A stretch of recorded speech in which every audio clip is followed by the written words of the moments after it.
আজকে একটা পনিরের রেসিপি তোমাদেরকে করে দেখাবো। পনিরটা কিভাবে ভেজে আগে থেকে রেখে দিয়েছি। আর কড়াতে সাদা তেল গরম করতে দেবো। এটা সাদা তেলেই হবে।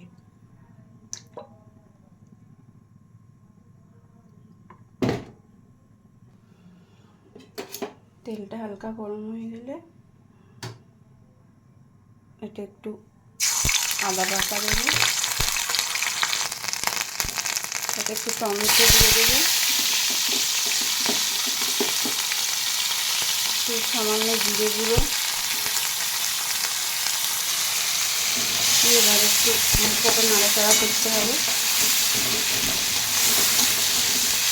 এই রান্নাটা না পুরোটাই দুধ দিয়ে হবে। না, আমি এখানে একটু দুধ গরম করে রেখেছি, এটা একটু মশলাটা পুড়ে যাবে, তো তার জন্য একটু সামান্য দুধ দিয়ে দিলাম।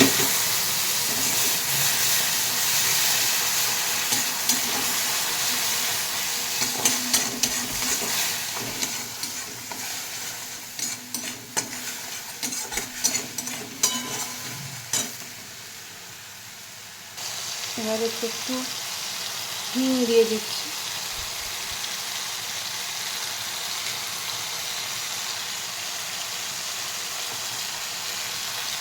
একটু মেথি গুঁড়ো দিয়ে দিচ্ছি। মেথি গুঁড়োটা হালকা শুকনো খোলায় ভেজে সেটাকে গুঁড়িয়ে রেখে দেবে, তারপর একটু দেবে।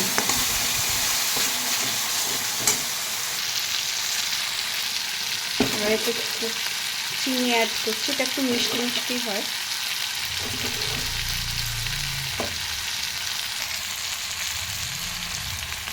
একটু নুন দিয়ে দিলাম, পরিমাণ মতো নুন দিয়ে দেবো, দিয়ে আবার একটু সামান্য দুধ দেবে,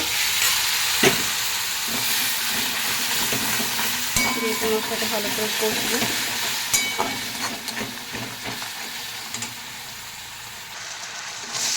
সেটা কষা হয়ে গেছে। এবার একটু পনিরগুলো দিয়ে দিলাম, এই ভাজা পনিরগুলো আগে থেকে পনিরগুলো ভেজে রেখে দিয়েছিলাম, দিয়ে একটু নাড়াচাড়া করলাম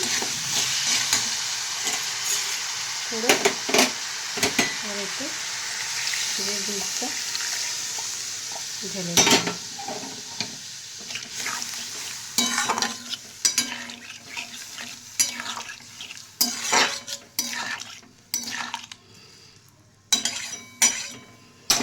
এটা আস্তে আস্তে একটু ফুটুক। এবার দেখো এটা ফুটে গেছে আস্তে আস্তে, এটা একটু ঘন হয়ে এসছে। এবার এতে একটু গরম মশলা ছড়িয়ে দেবে। গ্যাসটা অফ করে দিচ্ছি। গ্যাসটা অফ করে দেওয়ার পর এতে একটু বাটার অ্যাড করে দিলাম।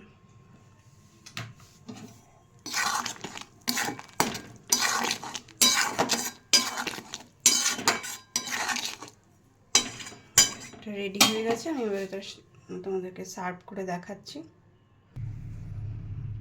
এটা লুচি পরোটার সঙ্গে খেয়ে দেখবে, দারুণ লাগে খেতে।